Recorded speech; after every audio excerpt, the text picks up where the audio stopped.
घुराड़े दा शेर आवन लग्या जे।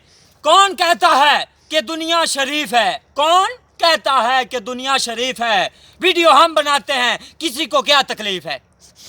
हो अब तुम में हो मेरी जिंदगी, अब तुम में हो। अस्सलाम वालेकुम दोस्तों, कैमरा चलता पे ਤੁਹਾਡਾ ਭਰਾ ਮੋਨੂ ਟਾਈਲ ਉਰਫ ਗੁਰਾੜਾ ਅੱਜ ਇੱਕ ਨਵੀਂ ਸ਼ਾਨਦਾਰ ਤੇ ਧਮਾਕੇਦਾਰ ਵੀਡੀਓ ਲੈ ਕੇ ਹਾਜ਼ਰ ਹੋਇਆ ਹੈ, ਉਹ ਵੀ ਪਿੰਡੂ ਤੇ ਦੇਸੀ ਅੰਦਾਜ਼ ਦੇ ਅੰਦਰ। ਤੇ ਤੁਹਾਨੂੰ ਮੈਂ ਦੱਸਦਾ ਜਾਵਾਂ, ਗੁਰਾੜਾ ਕਾਫੀ ਦਿਨਾਂ ਤੋਂ ਬਾਅਦ ਇੱਕ ਵੀਡੀਓ ਲੈ ਕੇ ਹਾਜ਼ਰ ਹੋਇਆ ਹੈ, ਲੇਕਿਨ ਬੜੀ ਸ਼ਾਨਦਾਰ ਤੇ ਧਮਾਕੇਦਾਰ ਇਹ ਵੀਡੀਓ ਹੈਗੀ। ਕਿਉਂਕਿ ਅੱਜ ਦੀ ਵੀਡੀਓ ਤੁਹਾਨੂੰ ਮੈਂ ਦੱਸਦਾ ਜਾਵਾਂ, ਪਹਿਲੇ ਤੁਸੀਂ ਸਾਡਾ ਚੈਨਲ ਲਾਈਕ ਤੇ ਸਬਸਕ੍ਰਾਈਬ ਕਰ ਲਵੋ, ਕਿਉਂਕਿ ਤੁਹਾਨੂੰ ਪਤਾ ਹੈ ਗੁਰਾੜਾ ਹੁਣ डेली ते अपलोड करता वीडियो, वो भी पेंडू ते देसी अंदाज है, जिंदे तुहाडा काफ़ी सारा फायदा है। तो जेडे दोस्तों ने हाले भी मेरा चैनल लाइक ते सब्सक्राइब ना है किया, वो पहले कर लवो। हुण मैं तुहानू दसदा जावां, तुहाडा ज़्यादा टाइम नहीं लवांगा। अज दा टॉपिक जनाबे वाला चैन कवर ते है।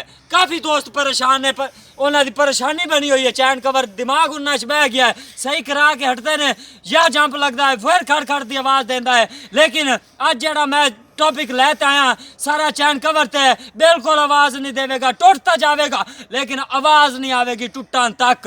तो तुसीं वेंदे पै जे मेरे को एक ये तुहानू पता है की शै है, ये चैन कवर है, नवा है, लेकिन ये वो चैन कवर नहीं है जेड़ा अगे आंदा रहा है। ये गुराड़ा अज लैते आया है, एक बड़ा ही शानदार ते अलग किस्म का चैन है। तुसीं वेंदे पै जे चैन, ये सुख ते चैन, ये जेड़ा ला सी उन्हें सुख भी ते चैन भी, ठीक है। ये है बिल्कुल रबड़ दा, टुटन वाला नहीं है, ना खड़कन वाला है, ठीक है। इनू किस तरह लाना है या किस तरह लवाना है वो तो मिस्त्रियों को पता ही है माड़ा मोटा। लेकिन अगर तुसी मेरे को ये चैन लवाना है तो मैनू कमेंट के अंदर दस्या जे, मैं तुहानू इहदा लावन दा तरीकाकार भी दसांगा। चैन कवर हुंदा, चैन नहीं है। और चैन कवर, चैन कवर मतलब कि तुसा अगर लवाना है ते सानू कमेंट के अंदर दस्या जे। नाले प्यारे प्यारे मिठे मिठे कमेंट किया करो यार, गुराड़े नू बहुत टेंशन है तुहाडे कमेंट की वजह तो, क्योंकि बड़े अच्छे अच्छे करदे जे कमेंट तुसीं मैनू। अच्छा प्लास करता है, यानी कि इनदे विच खड़कन का कोई चांस नहीं है। कोई चांस नहीं खड़केगा।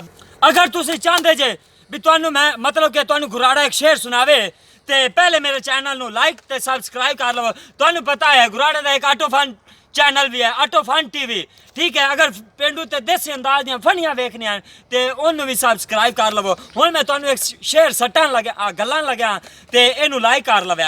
गुराड़े दा शेर आवन लग्या जे। कौन कहता है कि दुनिया शरीफ है, कौन कहता है कि दुनिया शरीफ है, वीडियो हम बनाते हैं, किसी को क्या तकलीफ है।